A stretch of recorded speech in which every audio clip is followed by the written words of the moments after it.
لە کەس ناچێ لە خۆی نەبێت بە کەس ناکرێ بە خۆی نەبێت 8 ساڵ بەر لە ئەمڕۆ بە دروشمی پابندین بە پێشەنگی نایابی دەکەینە باو دەستمان پێکرد هەر لە دەستپێکەوە دیدگە و استراتیژی فامسکۆڵ ڕۆ و پێشەنگی و نایابی بوون بووە ئێستاش پێشەنگی و نایابیەکانی فامسکۆڵتان بە داتا بۆ دەخەمەڕوو پێشەنگی و نایابی یەکەم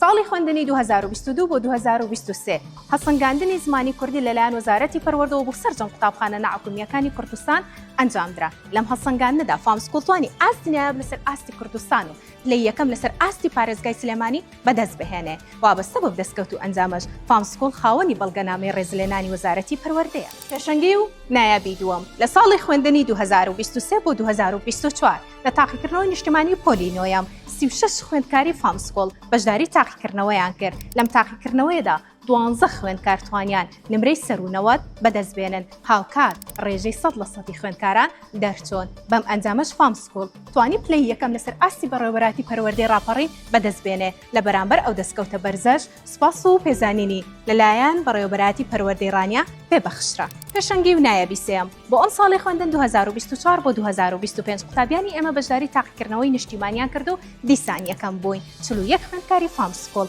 بەشداری تاقیکردنەوەی نیشتیمانی کرد و لەم ڕێژەیەدا 15 خوێندکار توانی ئاستی نایاب واتە نمرەی سەرونەوەت بەدەستبێنێ هاوکات کۆی خوێندکارانمان دەربچن کە دەکاتە ڕێژەی دەرچوونی 100% بەم ئەنجامەش فامسکۆڵ توانی پلەی یەکەم لەسەر ئاستی پەروەردەی ڕاپەڕی بەدەست بهێنێ بە پێوەری نمرەی نایاب ڕێژەی دەرچوون بەرزترین ناوەندینە پێشەنگی و نایابی چوارەم لە ساڵی خوێندنی 2024 بۆ 2025 لە پرۆژەی پەرەپێدانی تواناکاندا لیژنەیەک لە سەرپەرشتیاران بۆ ماوەی 4 ڕۆژ لە قوتابخانەکەمان مانەوە و هەسەنگاندنێکی ورد و گشتگیریان بۆ سەرجەم ڕەهەندەکانی قوتابخانەکەمان کرد ئەنجام فامسکۆڵ توانی ئاستی 4 نمرەی 92 بەدەست بهێنێ بەم ئەنجامەش لەسەر ئاستی پارێزگای سلێمانی لە کۆی باخچە و قوتابخانە و خوێندنگە و پەیمانگە حکومی و ناحکومیەکان پلەی یەکەمی سەر ئاستی پارێزگای سلێمانی بەدەست بهێنێ ئەم ئەنجامانش دەری دەخەن کە فامسکۆڵ خاوەن دیدگا و ئامانجێکی فێرکاری تۆکمە و دوورمەودایە بەدیهێنەری ئەو دید و ئامانجەیە کە یەکەم ڕۆژ دەریبڕێت لە دوای 8 ساڵ